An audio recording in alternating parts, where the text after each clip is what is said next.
Olá pessoal, eu vou fazer o comentário de como foi o exame de gramática e texto da primeira fase da FUVEST 2012. Bom, o exame da FUVEST já é um exame que nós aguardamos com uma certa ansiedade e em geral a banca da FUVEST tem nos surpreendido de maneira positiva.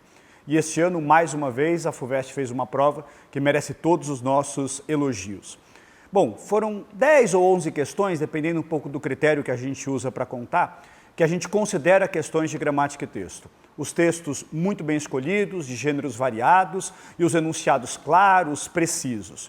O que a gente pode dizer é que a FUVEST, há cerca de 7, 8 anos, vinha fazendo uma prova de português que parecia que era baseada apenas no senso comum.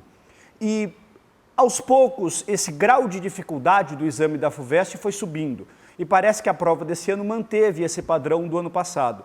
Um exame que já cobra um pouco mais de nomenclatura, de terminologia, de procedimentos de leitura.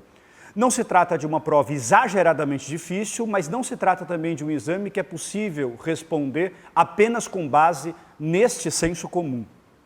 O que a gente pode falar especificamente deste exame é que a banca privilegiou, como sempre, a leitura de textos, a apreensão de sentido, mas ainda assim fizeram questões envolvendo noções de sintaxe, noções de morfologia, uma questão bastante interessante a respeito do uso e da omissão do artigo diante de substantivo, questões de coesão, e como já é uma tradição, o assunto de gramática mais privilegiado dessa primeira fase foi justamente verbo, mas não exatamente conjugação verbal. Uso dos tempos verbais e explicitação dos efeitos de sentido produzido pelos usos não literais dos tempos verbais. Aliás, uma questão bem interessante em que eles pegam um texto histórico, é uma questão que flerta, na verdade, um pouco com a interdisciplinaridade, e em que eles pedem para o aluno reconhecer o uso do presente histórico, ou seja, o presente do indicativo sendo usado com valor de passado.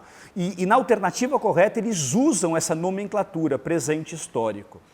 Uma outra questão que talvez tenha causado alguma dificuldade é uma questão baseada num fragmento do Curtiço, em que existe um discurso indireto livre, entre aspas. Alguns alunos poderiam ficar na dúvida se aquilo não é um caso de discurso direto, mas como todas as demais alternativas são inaceitáveis, a gente tem que reconhecer que o Aloysio Azevedo usa o discurso indireto livre com aspas, embora isso não seja prototípico. Apesar disso, a prova deve ter cumprido bem o seu papel de selecionar os candidatos mais aptos a continuar na disputa por uma vaga na Universidade de São Paulo.